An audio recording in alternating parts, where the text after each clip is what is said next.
How to stay healthy on a cruise vacation. Every few weeks there seems to be another story in the news about some sort of stomach bug sickening hundreds of passengers on a cruise ship. Communicable illness rates on cruise ships are actually comparable to those on land, though, so don't cancel your plans just yet.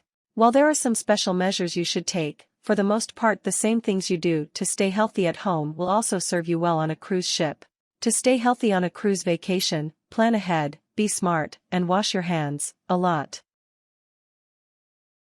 Part 1: Taking precautions before embarking. 1. Get vaccinated. Before departure, make sure you have received all proper medical vaccinations to stay healthy on board the ship and at ports of call. There are many infectious diseases and illnesses that can spread while on board the ship or in foreign ports. Make sure you are up to date on all required or recommended vaccines in your home country. In addition, contact the cruise line and health organizations such as the U.S. Centers for Disease Control and Prevention, CDC, for vaccination recommendations for the specific countries you will visit on your cruise. You might also want to consult the U.S. State Department's travel advisory webpage. Its alerts regarding illnesses and health concerns in particular nations, along with concerns like terrorism, can help you plan your vaccination and healthcare strategies or perhaps cause you to alter your cruise plans altogether. 2. Bring medications and supplies for pre-existing conditions.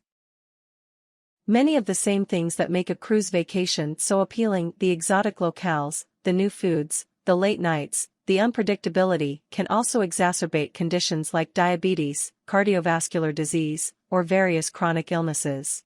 Make sure you are well prepared with the medications, supplies, and information you need to manage any pre-existing conditions during the cruise.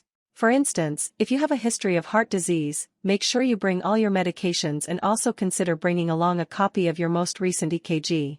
This can be used for comparison if you suffer symptoms and an EKG is done on the ship. 3. Pack a first aid kit.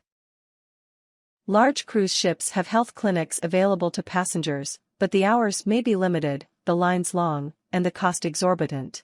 You can save time, money, and aggravation by caring for minor scrapes and sickness in your cabin with a basic first aid kit, which you can either purchase or assemble yourself before embarking.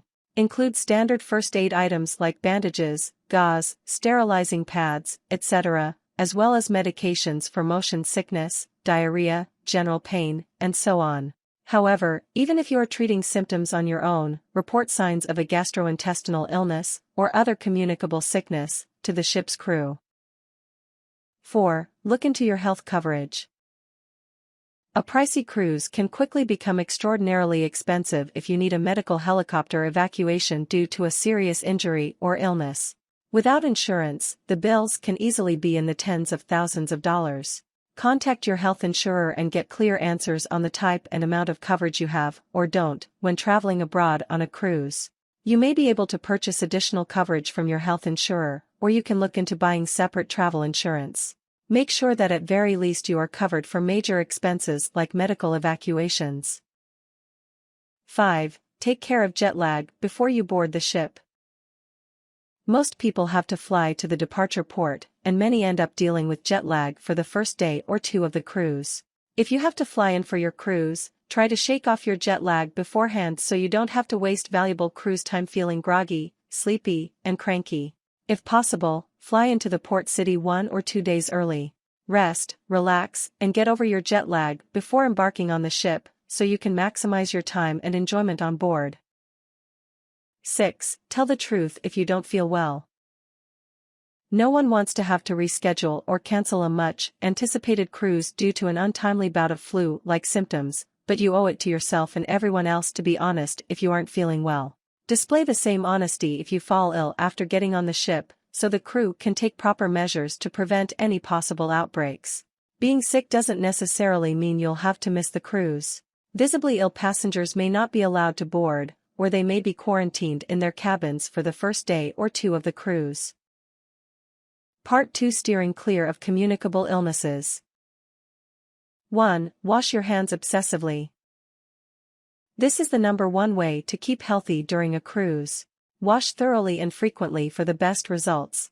It's best to scrub your hands before and after eating, using the bathroom, touching your face, interacting with other passengers, touching common surfaces, coming on board from a shore excursion, and every so often regardless of what you're doing. Using an alcohol-based hand sanitizer is an acceptable alternative to washing your hands when the proper facilities are not available. Choose sanitizers with at least 60% alcohol for the best results, and use them only when a place to wash your hands is not accessible. 2. Limit contact with common surfaces. You don't need to walk around with rubber gloves on your hands, but you also don't need to touch every handrail you come across. Common cruise ship illnesses like norovirus can last for days on surfaces like doorknobs, slot machine levers, and elevator buttons, so don't touch common surfaces unnecessarily and clean your hands quickly after touching them. Wave instead of shaking hands. Use clean silverware instead of common food-serving utensils at the buffet. Push buttons or levers with your elbow or knuckle. Never touch your face before you have a chance to clean your hands first. Basically, take typical good hygiene practices to the next level. 3. Practice food safety. Consuming food that is undercooked, cooked in unsanitary conditions, or served cool or warm instead of cold or hot can cause food poisoning and a host of gastrointestinal illnesses. When eating in the ship's dining room, and especially when eating on land at one of your stops, be very particular about what you eat. Your cruise line should prioritize food safety, but don't take chances by eating food that's been sitting at the buffet for a long time.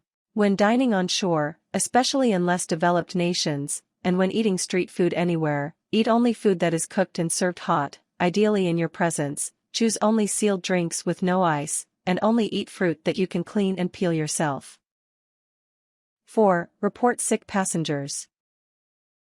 No one wants to be the cruise ship snitch, but with how quickly a stomach virus can spread through an enclosed vessel, it is definitely a see something, say something situation.